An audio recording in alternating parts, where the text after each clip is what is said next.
Here is the secret to success. To discover it, I will tell you this story.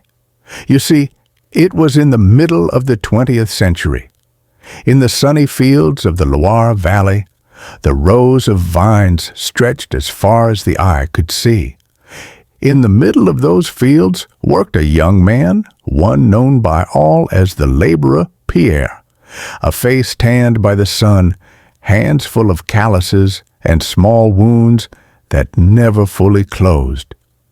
He lived among many other laborers, all packed into narrow rooms with camp beds and blankets that barely protected them from the cold of dawn. There were dozens, maybe hundreds of them, all working under the same orders, harvesting grapes for the master of the woods. Every day was the same. Laborer Pierre woke up to the sound of boots hitting the wooden floor and the voices of his half-asleep companions. Half resigned, he drank his coffee with stale bread, put on his worn-out straw hat, hung the pruning shears on his belt, and went out to work in the vineyard with his companions. In the field, the hardest path of all awaited him. "Faster, Pierre!" shouted the master of the woods from atop his horse, holding a whip that sometimes cracked just to frighten them. "The grapes won't wait." The laborer lowered his head. "Yes, sir." He never raised his eyes. He knew that if he said more than he should, he could lose his place in the team. The young man was a laborer. He was paid per crate, and the crates were never enough. The pay barely covered beans, flour, and sometimes a little garlic, salt, or onion. In the evening, exhausted, he lay down on the narrow camp bed. He listened to the heavy breathing of his companions, all exhausted, all identical, all resigned to live and die in the vineyards of the Master. But while he harvested for others, while he carried crates that were not his, the young man dreamed. He dreamed of harvesting for himself. He dreamed of a piece of land, even a small one, where he could plant vines with his own hands and say, "This is my vineyard." It always weighed on him to depend on the Master. This dream kept him alive, even though it also caused him pain. Sometimes, as he fell asleep exhausted, he thought of his mother, Madame Marie. He remembered her in the poor kitchen, kneeling, praying with her eyes closed. He remembered her saying, "My son, life is hard, but do not let it break you. One day, if you persist, God will open a door for you." And laborer Pierre, before sleeping, repeated those words like a prayer. The Master knew it. He saw in the young man's eyes that different spark, and because of that, he attacked him more than the others. "A vineyard?" he said aloud, making sure all the laborers heard. "That is for owners, not for laborers." The companions laughed, some out of fear, others out of mockery. One murmured to the young man with compassion, "Don't dream too much. The one who dreams always breaks his teeth on the stones." Laborer Pierre lowered his head, and in a barely audible voice replied, "One day." The Master, imitating his tone, let out a cruel laugh. "One day? Ah, one day you will get tired, boy, and when that day comes, I will be the first to say, 'I warned you.'" Every word was a blow. Every laugh left him with a tight heart, but also with a fire that never went out. He knew that if he listened to the Master, he would give up. If he persisted, he would move forward. And the young man chose to move forward. First, he began to save. Every coin that fell into his pocket he kept as if it were a sacred seed. No new boots, no new hat, no tavern, even if his companions invited him with laughs and pats on the back. "Come on, Pierre, one night won't kill you," they said, lifting a bottle of eau de vie. "We must forget our troubles, even for just a few hours." The young man shook his head. If I spend today, I lose tomorrow. If I save today, tomorrow I buy land. The others looked at him as if he were crazy. Land? They mocked. Land is for those born owners, not for those born vine cutters. The young man didn't answer, but silently he thought of Madame Marie. He remembered her voice. My son, keep the little you have.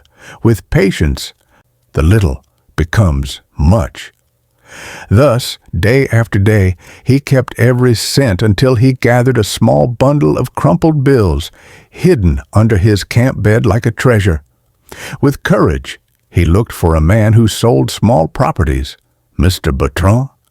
His heart was pounding. He placed the money on the table and said firmly, I have come to buy a small piece of land.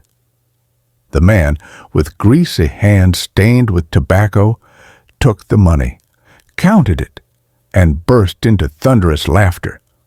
With this, he mocked, with this, you can't even buy the wire to make barbed wire, boy. Laborer Pierre straightened up. That's what I have. I worked hard for it. The man pushed him away with contempt. Then work twice as hard and come back when you are someone. The young man pressed his lips together, put the bundle of bills away with trembling hands, and left with his stomach twisted. He wanted to cry, but held himself back. If I get offended, I lose myself, he thought, remembering his mother. Keep moving forward. Some time later, he gathered his courage and went to the bank. The place smelled of ink and new paper. Everything shined. Everything seemed to tell him, you do not belong here. He walked up to the counter. The director looked at him from head to toe as if he were invisible. I want a small loan, said the young man with a trembling voice. I'm going to buy a small plot for vines. I can pay month by month. The man opened a book and asked without looking him in the eyes, Property? None. Collateral? None. The man shut the book abruptly. The sound echoed in the young man's chest. You cannot, because you are a laborer. You have nothing as collateral. Come back when you have something to lose. The laborer lowered his eyes. I will work more. Work as much as you want, said the man, already looking at another customer. Without collateral, there is no business. The young man left in silence. Outside, the sun burned his skin, but even more burned the director's words inside him. He walked slowly, with heavy boots, until he reached the laborer's quarters. He threw himself on the camp bed, pressed his face into the rough blanket, and this time, yes, he cried. He cried silently, so his companions would not hear him. My God, he whispered between sobs, give me strength. If you truly hear the poor, hear this cry.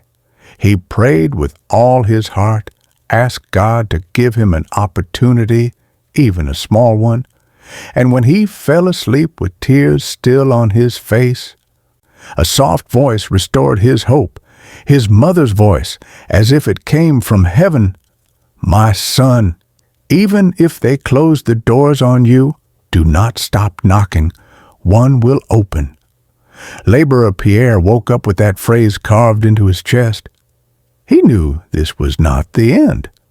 Months later, Laborer Pierre took a risk. With the little money he had managed to gather, he rented a piece of dead land. An old man from the village, Mr. Henry, offered it almost as a gift. The land was cracked, hard, full of dry weeds that looked like nails stuck in the soil. Seeing it, old Mr. Henry spat on the ground and said in a tired voice, It's cheap because it gives nothing. They planted here before, and nothing. Laborer Pierre lowered his gaze to the ground, took a handful of soil between his fingers.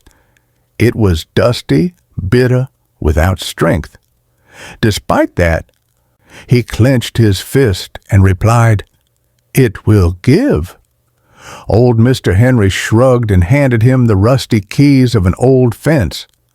The young man worked day and night, pulling weeds with his bare hands until his palms were raw. He straightened poles that looked like pieces of trash. He stretched old wires that broke as if they were glass. Every afternoon, he carried water in buckets from the canal, drop by drop, like someone giving a drink to a sick person. At first, small green shoots sprouted. The young man's heart filled with hope. He looked at them as a father watches his child's first steps. But then came misfortune. The canal brought water at irregular hours, sometimes too much, sometimes none. The buds dried up, yellow like old straw, and the little that survived, birds devoured mercilessly. One day, as the young man watched helplessly the dry branches, he heard the sound of hooves. It was the master of the woods. He stopped his horse in front of the land, observing everything with a twisted smile. "I told you," he said, looking at the dead sticks. "You were born to cut grapes, not to make them grow." Laborer Pierre took a deep breath.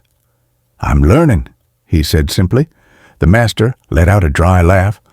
"Learn to obey," he concluded harshly. "Come back to my team.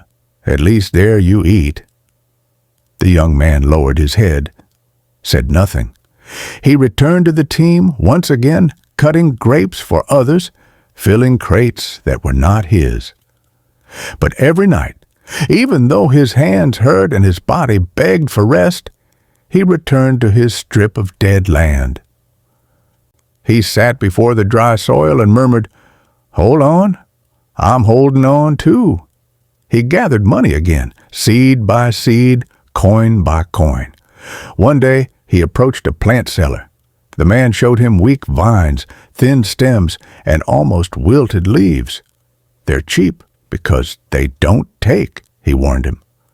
Laborer Pierre looked at them with faith. "They will take," he said, convinced. He planted them with care, as if they were fragile creatures. He watered them with patience, with hands trembling from fatigue, but full of hope. But that winter, misfortune fell once again. A frost covered the field. At dawn, the leaves were black, burned by the frost. They broke at the touch like thin glass. The master of the woods appeared again.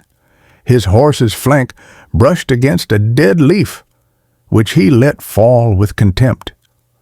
"You are not made for this," he said coldly. "Accept your fate as a laborer." The young man did not respond. He only picked up the dry plants, burying them as if they were small, lifeless bodies. Then he lifted his head toward the gray sky. Tears burned his eyes, but he swallowed them. He did not cry. Not yet. But that night, returning to the quarters, the weight of defeat became unbearable. His hat fell to the ground. Laborer Pierre sat on the camp bed, elbows on his knees and jaw trembling. The master's laughter echoed in his mind like hammer blows. "You were born to obey. You were born to obey." He covered his ears, but the voice continued there, stronger and stronger.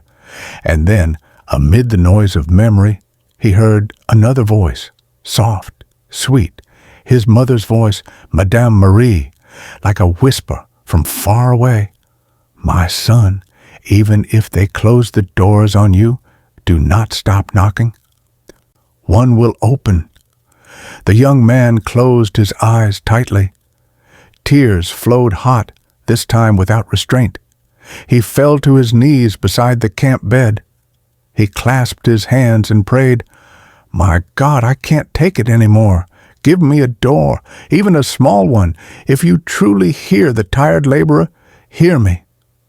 His prayer mixed with his crying, and amid his sobs, a spark of hope lit up again. He stood up with his face swollen from tears. Then he counted his last coins.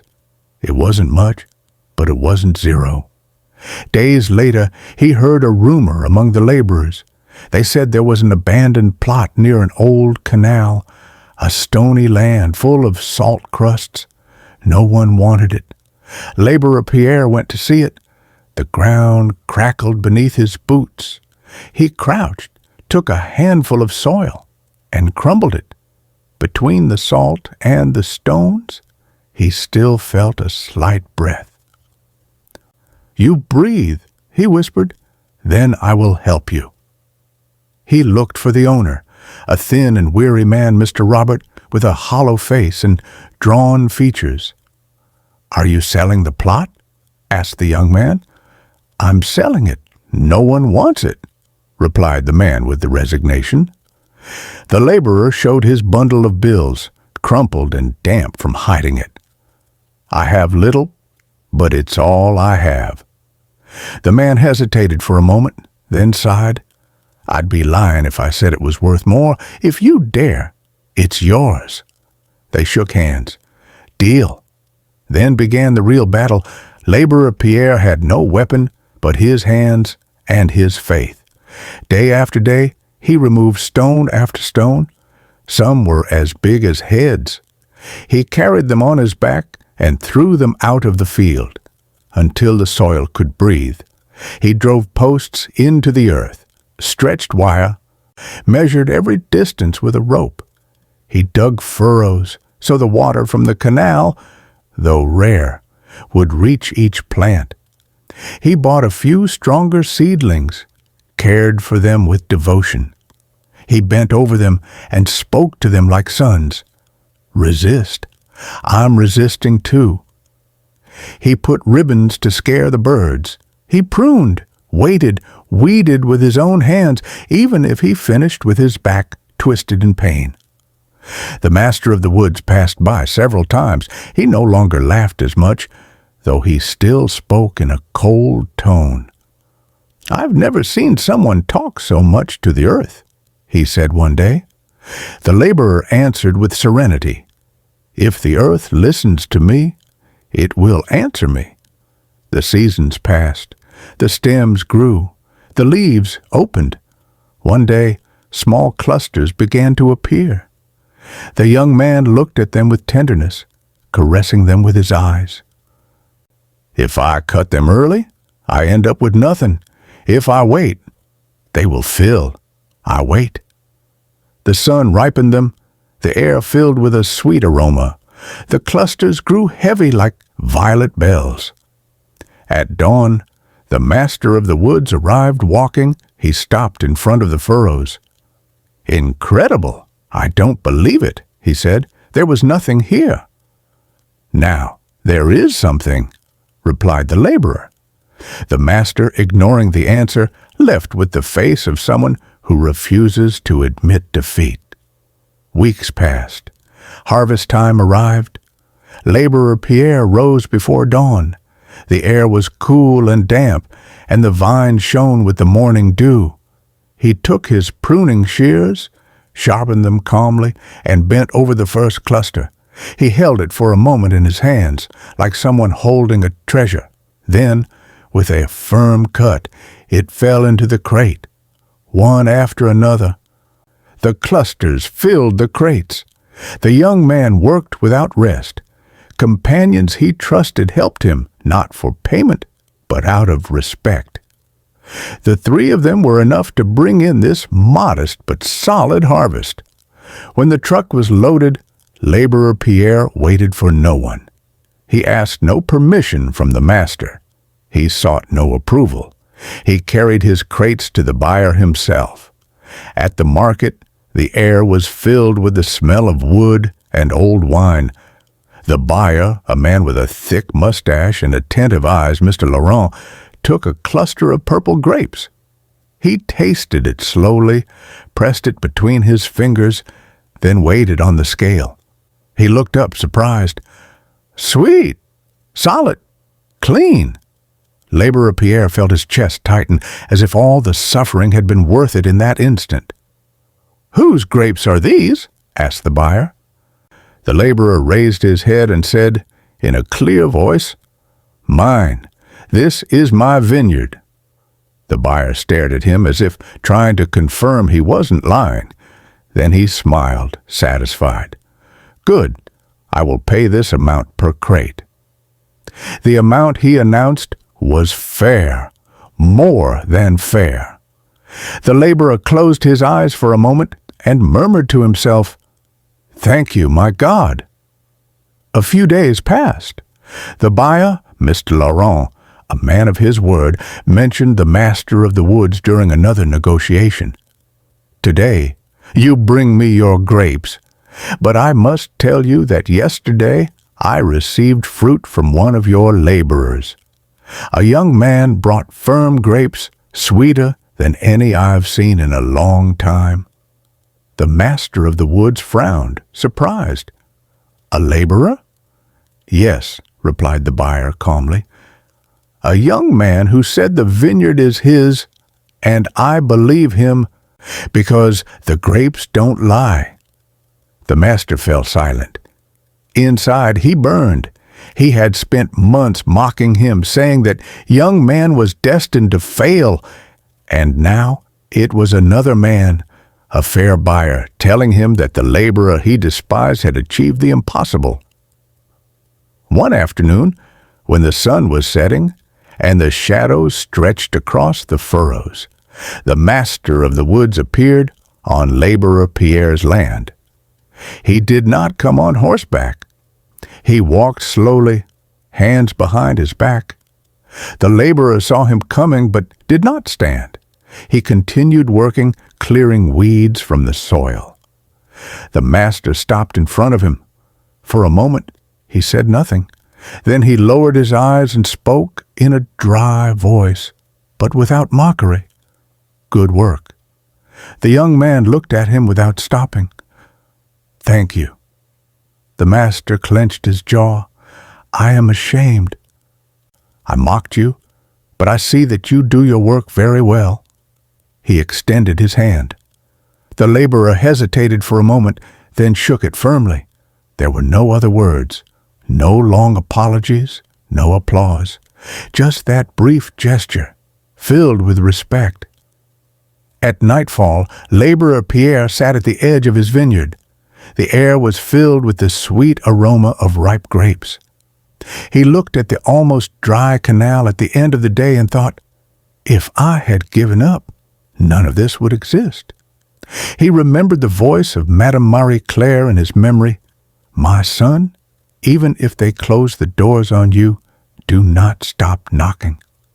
He smiled because the truth was simple, impossible to forget. Sometimes life is like that dry, hard soil where nothing seems to grow. Many give up, convinced their destiny is already written. But the truth is that success does not come to the one who complains, nor to the one who waits for miracles without effort. It comes to the one who insists, to the one who tries again, even with tears in his eyes, to the one who decides to sow hope where others see only a desert. Because perseverance is not only resisting, it is continuing to move forward until life opens the right door. Today, I ask you, how many times have you stopped knocking on the door because it seemed closed? Remember what Scripture says, "Ask, and it will be given to you. Seek, and you will find. Knock, and it will be opened to you." Matthew 7, verse 7. Perseverance is the key to success.